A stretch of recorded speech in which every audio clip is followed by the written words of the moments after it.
Welcome back, everybody. In a minute, we'll have the Teisho by Valerie, but I want to give a few announcements first.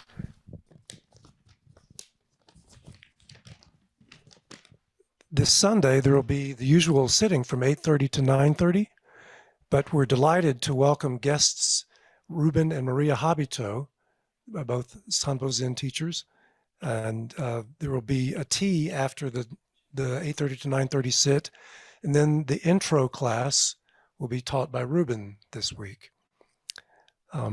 Monday evening, right after the 5:30 to 6:30 sit, we're going to have the second of our Muse Monday events, where artists of all stripes are invited to come and share their gifts. Spontaneous jams may occur. Wednesday Wisdom series for practice support will be led by Valerie this week. On Thursday, we welcome teacher David Loy for an Eco-Dharma workshop here in the Zendo from 3 to 4:30. And then David will offer the Dharma talk that evening in the 5:30 to 6:30 or 7 o'clock sit. And then there will be a Zazenkai on Saturday, the 22nd, led by Valerie. If you plan to come in person to that, please bring a lunch. And all these events will be hybrid, except for the intro class and perhaps the Muse Monday. I don't know about that.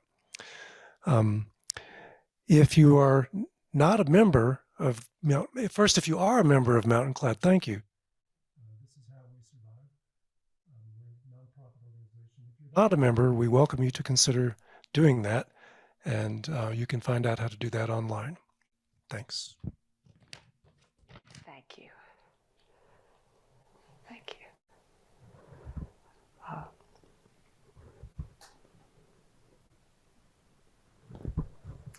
So welcome everyone to tonight's Dharma talk at Mountain Cloud. April 13th, 2023. Spring unfolding at its own varying pace across the Northern Hemisphere.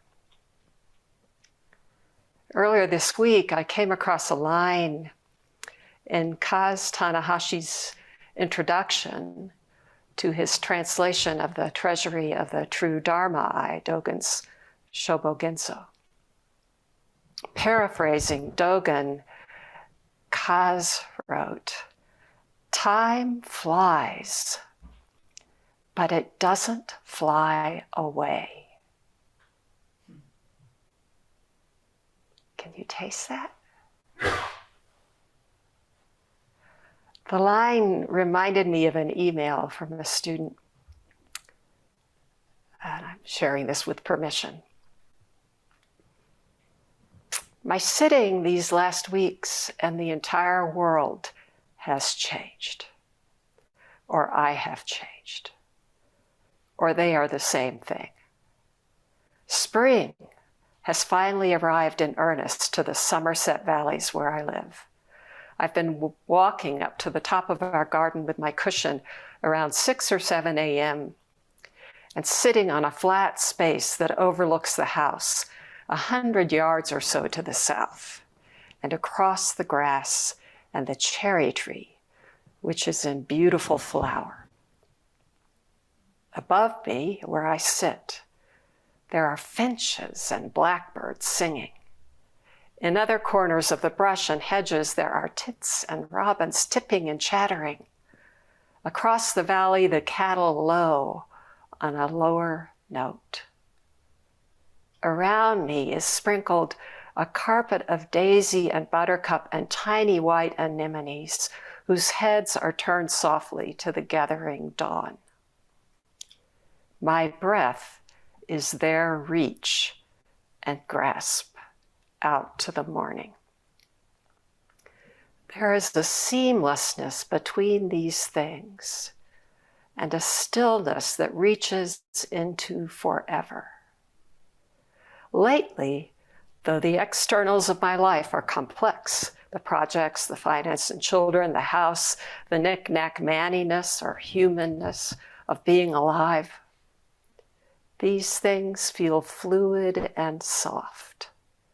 I hold them with a light hand, and they seem less than substantial.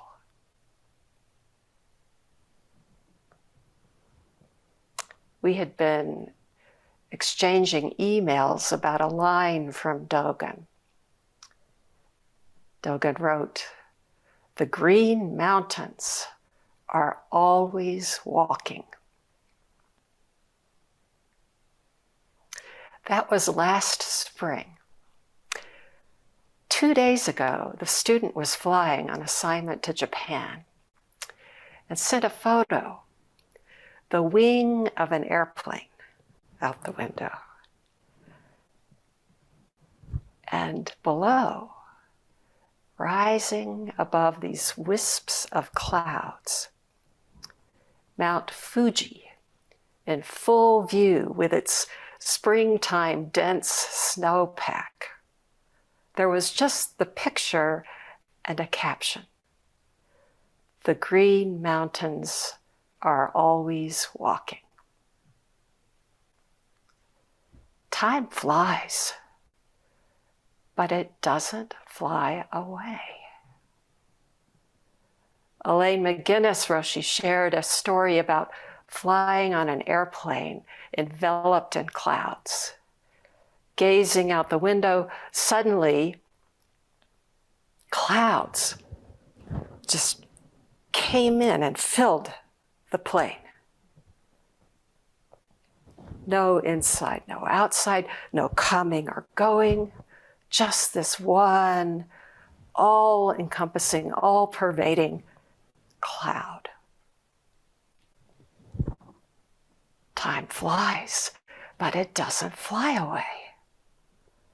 Everything is constantly changing and not going anywhere. What is time?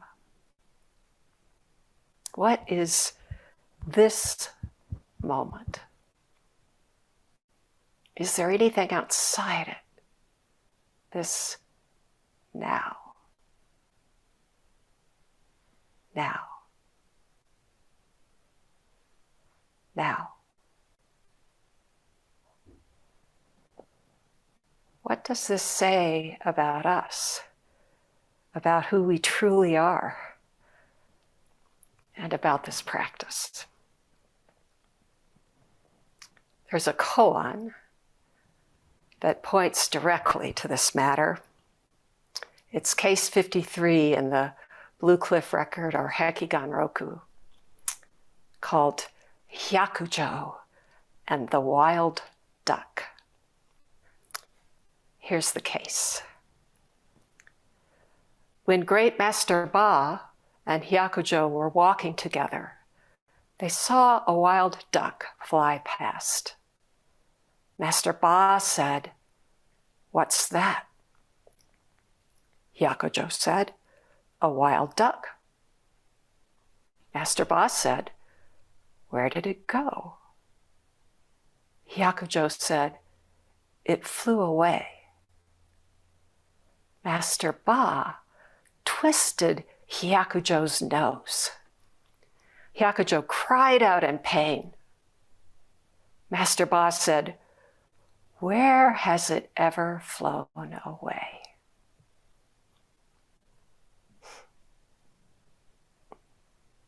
This is Baso, Great Master Ba. He was 8th century, lived to be about 80 years old, the 8th generation of ancestors following Bodhidharma. Got his name, Ba, which means horse, because apparently his face was really distinctively long, and his tongue was also very long. It's said that he could touch his nose with his tongue. Yeah. My brother can actually do that. He had many well-known Dharma heirs. The numbers vary, but it's a lot. And Hyakujo was among the first. Hyakujo, or Bai Zhang, Chinese. He entered the monastery in his early teens, mid to late, maybe he's a teenager. And after full ordination, he went on then. He left and went to study Buddhist scriptures. Apparently, he was very brilliant. And then in his 20s, he sought out Master Ba. So in this case, Hyakujo is ripe, but not yet awake. He's walking along with his teacher, and suddenly a wild duck flies by. Ba doesn't miss a beat. What is that? What is that? A wild duck, Hyakujo said. Actually, that's it.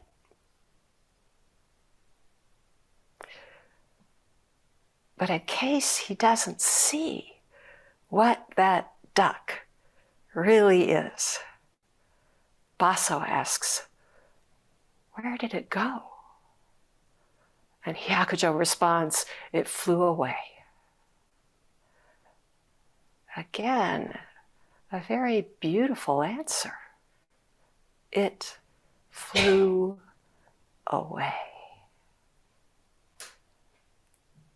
Right there is its flying. But Hyakujo doesn't see. He thinks the duck was here momentarily and now it's left the scene. He's talking geography. Here, then there, near and far, inside, outside. It flew away. So Master Ba reaches up and grabs his nose and tweaks it. It must have been a hard grab, a real twist. Hyakujo cries out in pain.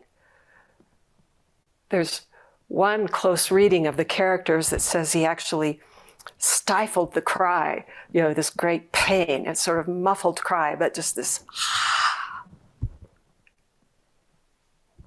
How could it ever have flown away?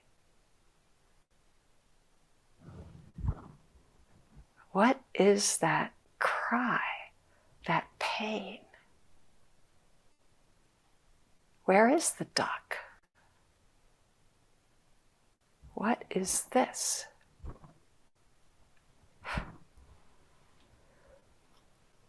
Where did that duck go? Is a pointer to this existence, to the fundamental question. Where do you come from? Where will you go after you die? How wide a lens do we need to see this, that matter of life and death, resolved here, now? What if there's no lens at all? No boundary, no edge. You can taste it in our sitting. It's just things open up and there's no end to it. And there's nothing excluded.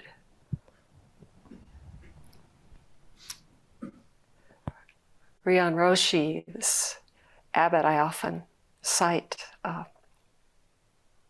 has said that unless we know exactly where we are, we cannot answer where we are going.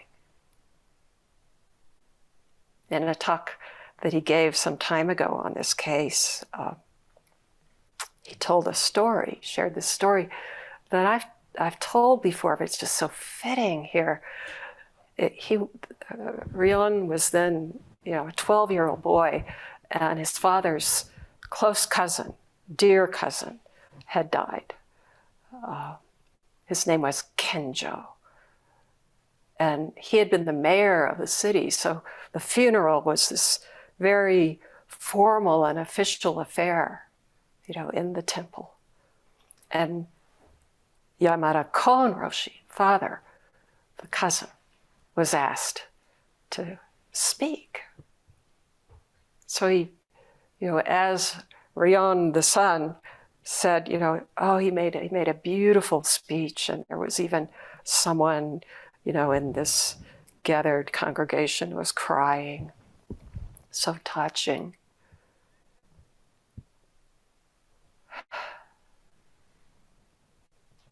And then at the end, suddenly his father's voice changed. And he shouted and he raised his fists. Kenjan, you didn't go anywhere. You are right here. He stomped on the floor.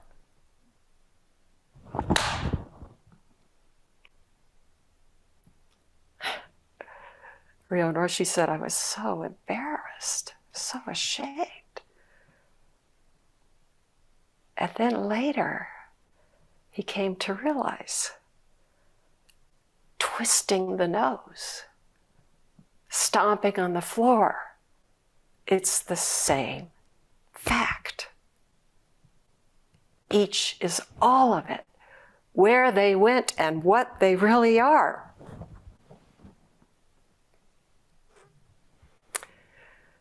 In the Blue Cliff record, the case doesn't say whether Hyakujo got it.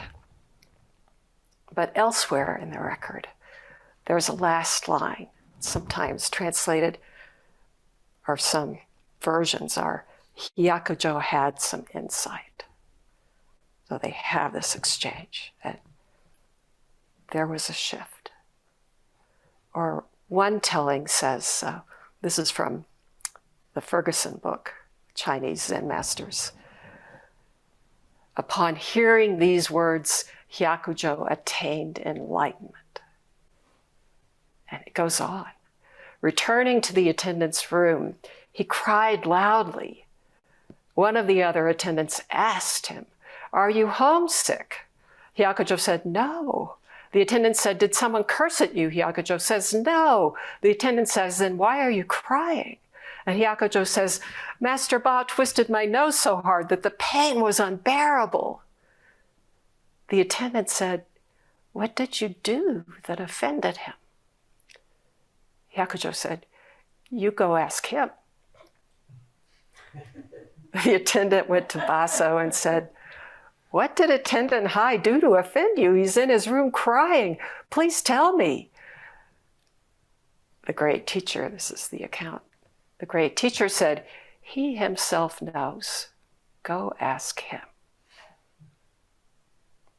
So the attendant returned to Hyakujo's hut and said to him, "The master says that you already know, so I should come here and ask you." Thereupon, Hyakujo laughed out loud. The attendant said, "A moment ago you were crying, so why are you laughing now?" And Hyakujo says, "My crying a moment ago is the same as my laughing now." Tweaking the nose, stomping the foot, laughing, crying, standing, sitting. One whole functioning.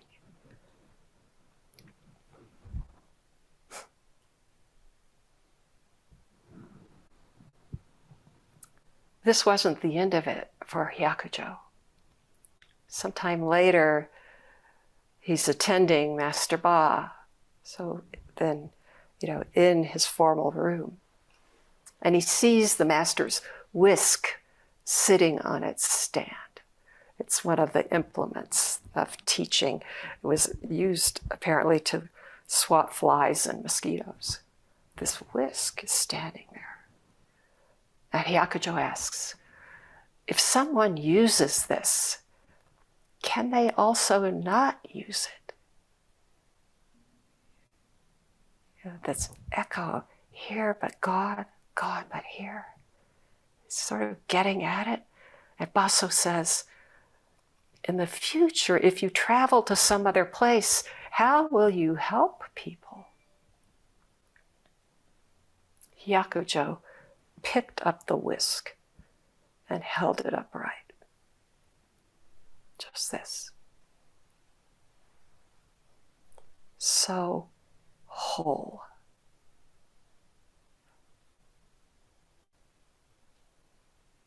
Sometimes this practice is called saving work. Just this. Baso said, if you use it this way, what other way can it be used? And Hyakujo placed the whisk back on its stand. It is said that Baso suddenly let out an earth-shaking shout.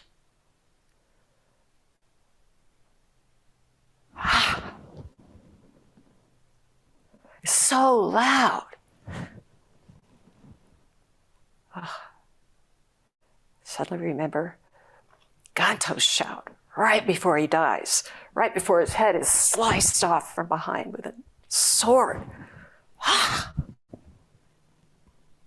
And this shout of Baz leaves Hyakujo deaf for 3 days.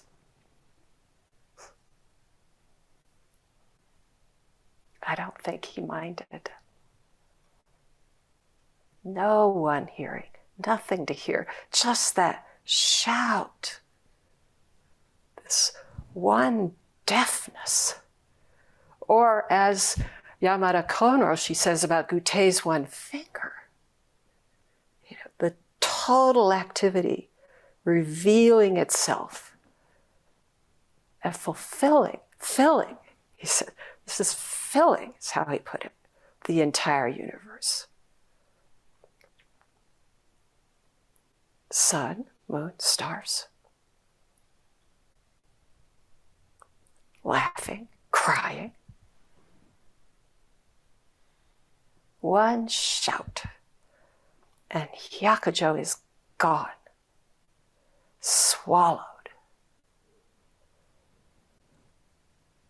Body, mind fallen away. And the whole universe comes to life. That's how Dogen put it, This body, mind drops off and everything comes rushing in.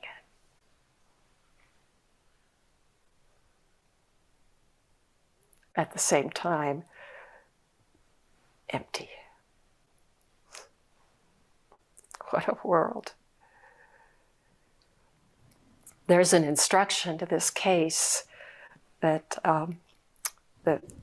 almost all of the koans, the cases have these instructions. Some don't because of circumstances, but Engo wrote an instruction or introduction to each case. And this one is so evocative. Just share it.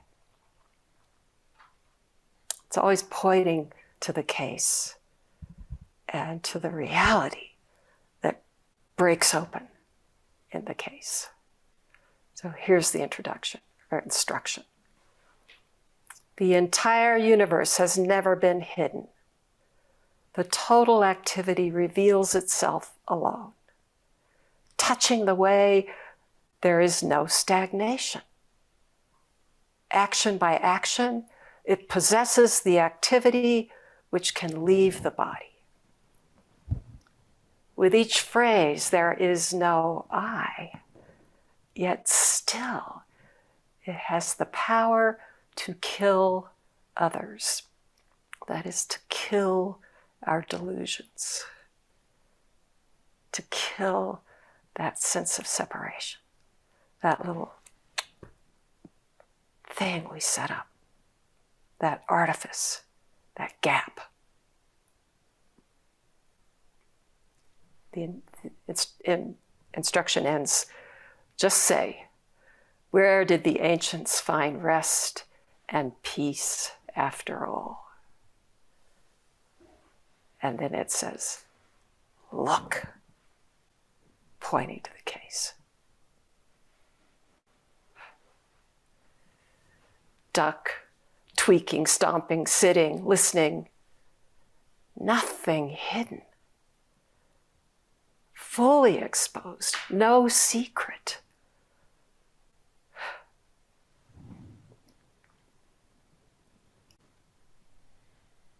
It's just words, but this entire existence expressed by just this sound. This table, this floor, these mats, each one sitting here, including every thought, every emotion, including past and future, this one existence. The total activity reveals itself alone, of itself. We're not doing anything.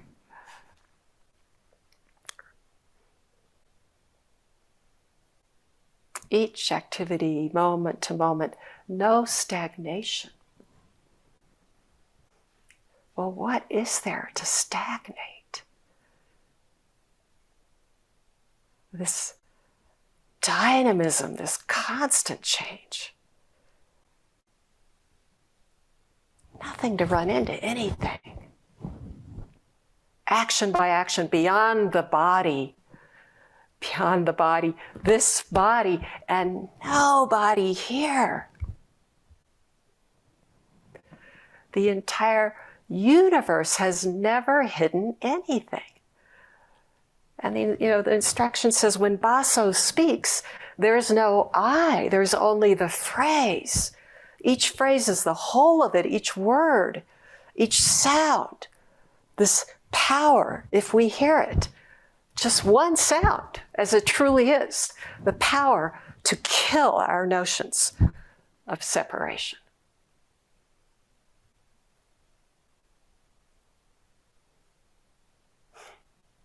Just thought of that phrase, the great death. And we may think, oh, that's out of reach, that's highfalutin, that's beyond, beyond, beyond. But it's also just so great to face any one thing as it truly is. Rest and peace after all.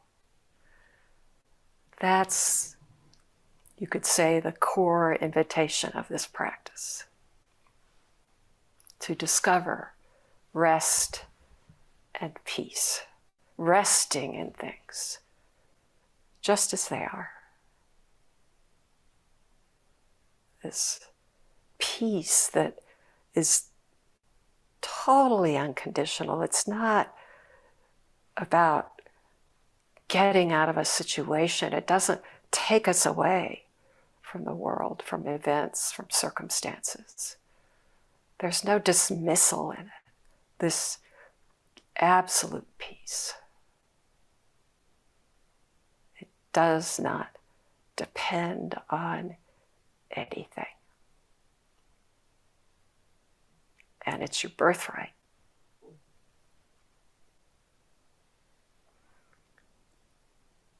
We can note the skill, the spontaneity, the compassion of Baso's teaching.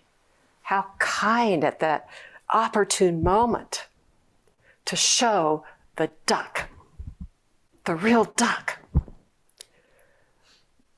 At the same time, duck itself is compassion. The mountain we're sitting on here is compassion. The evening light, every pixel on the screen, disclosing everything.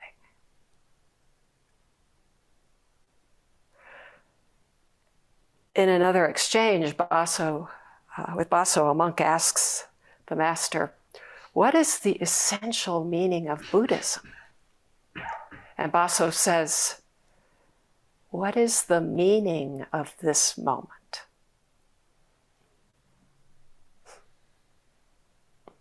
Is there a meaning? This, now?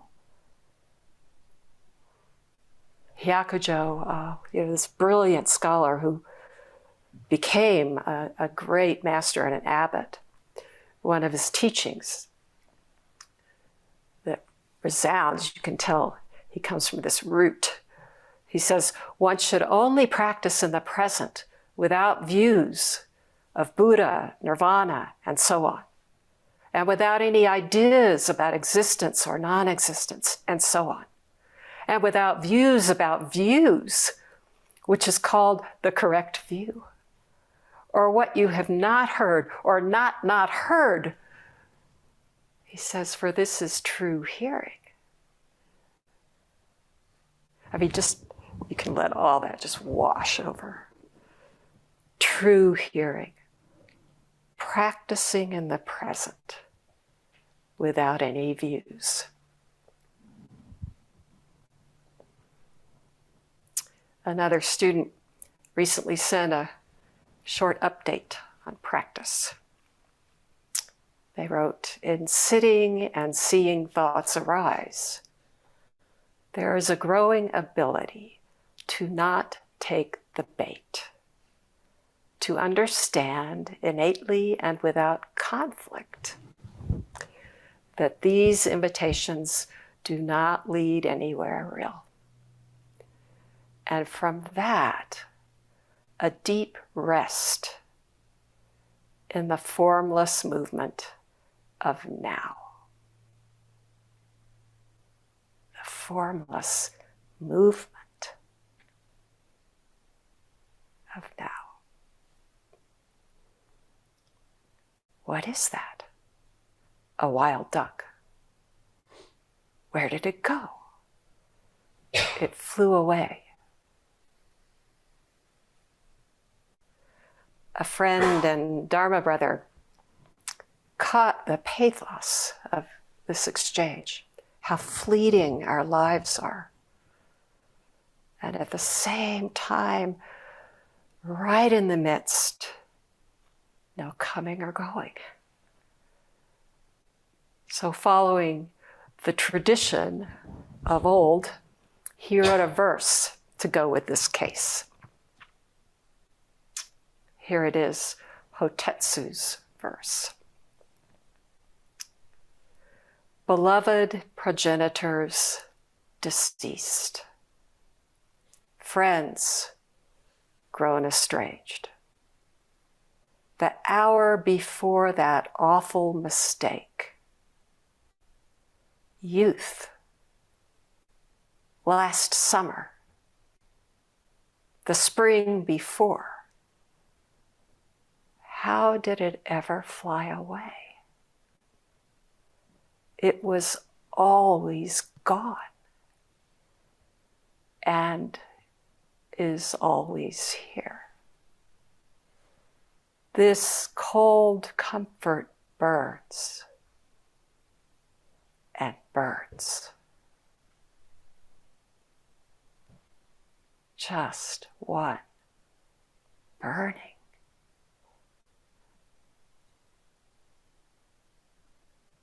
Time flies, but it doesn't fly away. I'd like to close with a verse. Another verse, this one is by a practitioner in Canada, decades of Zen practice. And sometimes in the morning, she gets up and has her tea or coffee and just writes a verse. And from time to time, she'll send one. This is called A Taste.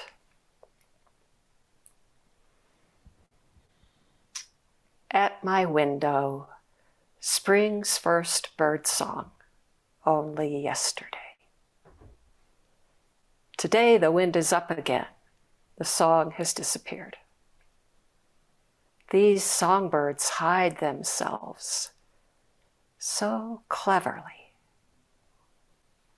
But now I'm sure they're here. here. Thank you for this shared practice.